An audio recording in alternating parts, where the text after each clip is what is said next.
And this is the beginning of what is, I think, going to be a very, very epic Tuscan trip. There are road trips and there are road trips. I'll leave you to guess which one Tuscany is all about. I'm going to go deep into the places you absolutely have to have on your road trip itinerary. Oh, and watch out for the most incredible restaurant you may ever eat at later in the video. And here we are in Tuscany, and we're kicking things off in Monteriggioni, which is just outside of Siena, a small hilltop fortress with some pretty spectacular views. Start off by scrolling around this tiny town near Siena. It is surrounded by medieval walls and is the quintessential Tuscan town. Built in the 13th century by the Sienese to protect the city from attacks from the Florentines, this is easily one of the most charming places in the region. Nab a table at the restaurant Le Torre Monteriggioni, a beautiful traditional Tuscan restaurant in the central piazza, and tuck into a leisurely lunch. Let me just say, the local wines here are fabulous. From there, drive the short distance over to Siena. Going to Siena. Now, I've actually been to Siena before. It is spectacular. I am so excited about going back. Like, it's just got one of the most stunning piazzas, the Piazza del Campo. Though its biggest claim to fame may be the world famous Palio, the horse race that thunders around the central Piazza del Campo twice a year, Siena is the precious Tuscan gem that is always demanding another photograph. As someone who's spent a lot of time travelling in Tuscany over the years, I can vouch that this is where to go in Tuscany to discover the region at its most enchanting.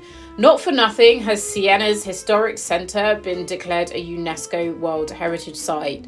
With its sloping cobbled streets and atmospheric palazzi, Siena is just beautiful. Once you finish with the Piazza del Campo, see its art treasures in the city's magnificent 13th century black and white striped Duomo and the Palazzo Piccolomini. Right, so day 2 of our Tuscany trip, and we are in San Gimignano. It's so good to be back. If you ever read an E.M. Forster novel, featured very heavily, but it's also famed as being the medieval Manhattan. So lots of striking towers poking up high into the sky.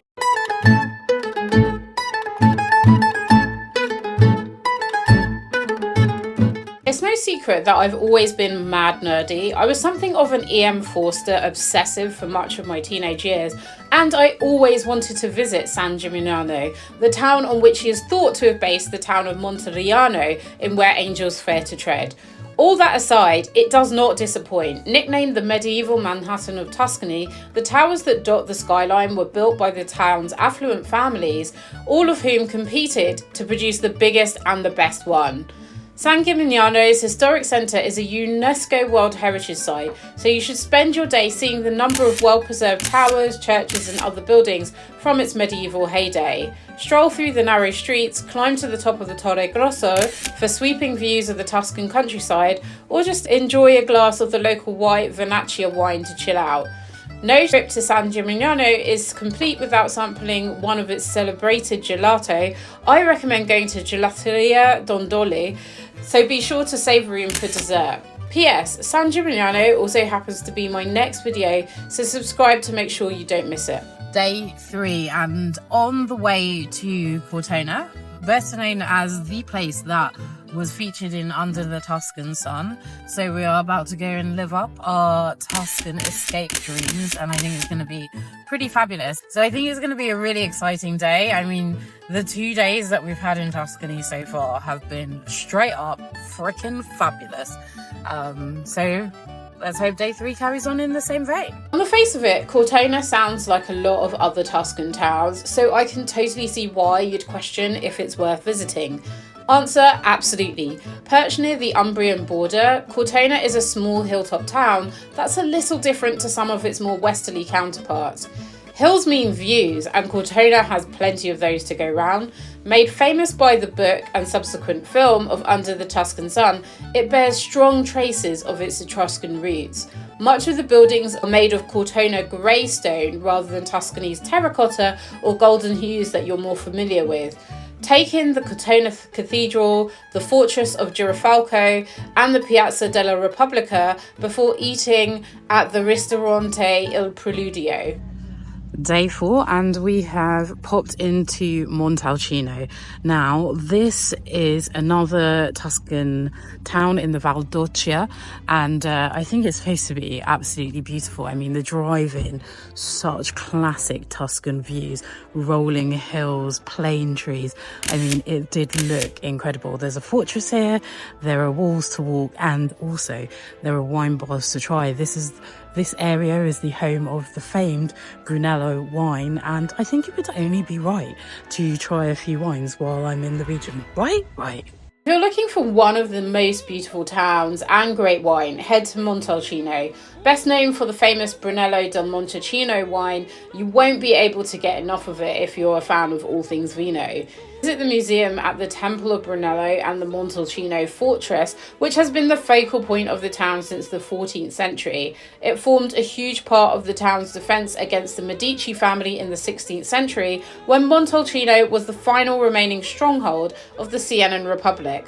Of course, you want to know where to find the good food, and I recommend the hidden terrace at the neighbourhood restaurant Il Moro. Another day in Tuscany, and this trip has been absolutely fantastic so far, but it's not over yet, because today we've headed into Montepulciano, and of course Montepulciano, known for its incredible wines. So we've got a vineyard tour and tasting lined up for later on, but first of all, let's go and explore the town because it looks beautiful. Another hilltop town.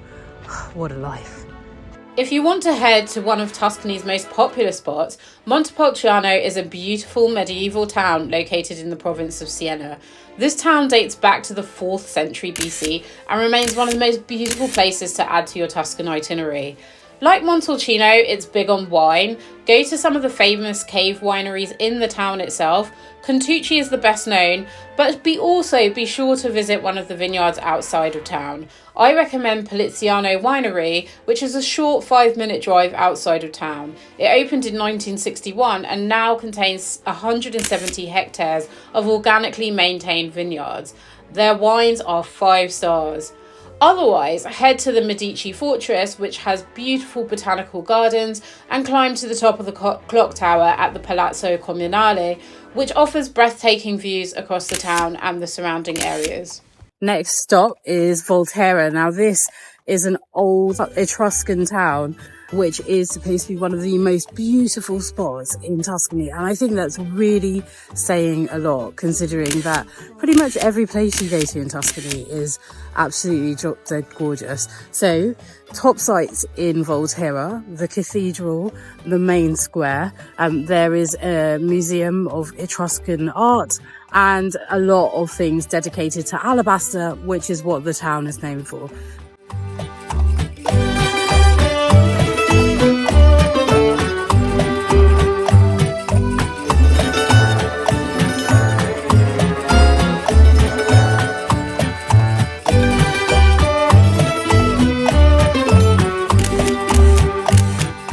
Perched high atop a hill, Volterra offers visitors sweeping panoramas of the Tuscan countryside.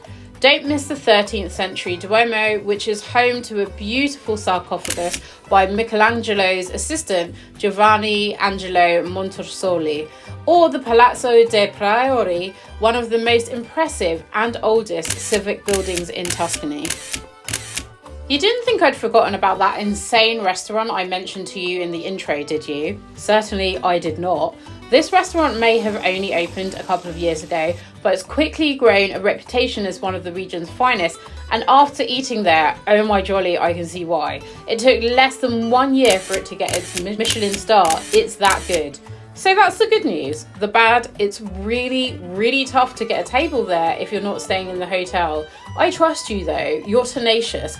P.S. I'll let you in on a tip, they do sometimes release table reservations on the day, which is how I nabbed a spot. So you might think we've peaked at the Saporium at Borgo Santo Pietro, but you'd be wrong there. I've actually left some of the most incredible places on our Tuscany road trip for the last 4 days. Can you guess where they are?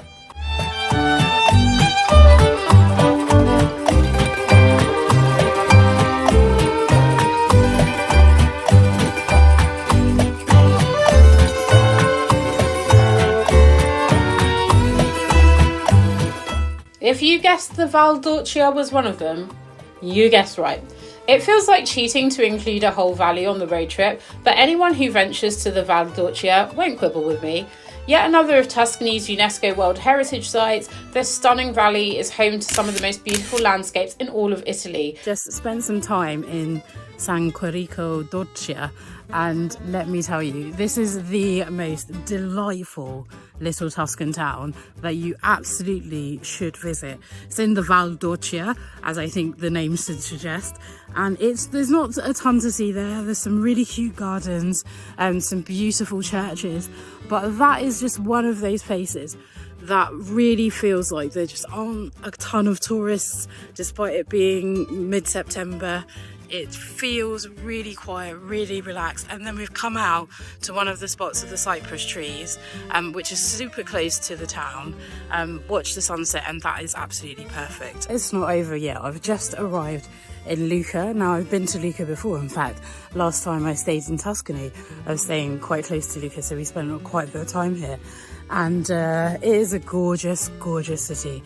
There's quite a lot to see. It's charming. There are old walls surrounding the city, a gorgeous plaza with Roman ruins, and a palace in which parts of the Jane Campion Portrait of a Lady was filmed. Like I said, we've got some trees. That's enough talking for me. Let's go and explore. Walking through the city streets, it's easy to feel as if you've stepped back in time. Lucca's Romanesque Cathedral de San Martino may stand resplendent in striped pearly white, but it has fierce competition. Lucca is actually known as the city of 100 churches, dating from a particularly productive period of church building in the 12th and 13th centuries, as the city flaunted its wealth. Swing by Palazzo Fana, which was also used as a location for the Nicole Kidman film Portrait of a Lady, and contains fresco by Scorsini. Circumnavigate the city via the wide walls, built and fortified to protect Lucca from its nearby rivals, Florence and Pisa. Afterwards, wind your way through its streets to find the elliptical Piazza dell'Anfiteatro, shaped by the Roman amphitheatre that it was built on. All right, last stop saloon. We are here in Pisa, and it's incredible to be back. It is actually crazy how much, wait for it, how much the Leaning Tower leans. I said it here first. In Pisa, and you'll no doubt think about the famous Leaning Tower, unless you've been living on another planet, that is. And while the Torre is a must visit, there's a bucket load of other things to see and do in this beautiful city. The Leaning Tower is only 1/4 of the centre's impressive Piazza dei Miracoli, whose more successful architectural projects, the Duomo, the Baptistery and Camposanto, give justice to its name, which translates as the Field of Miracles. Grab a combo ticket to see all of them.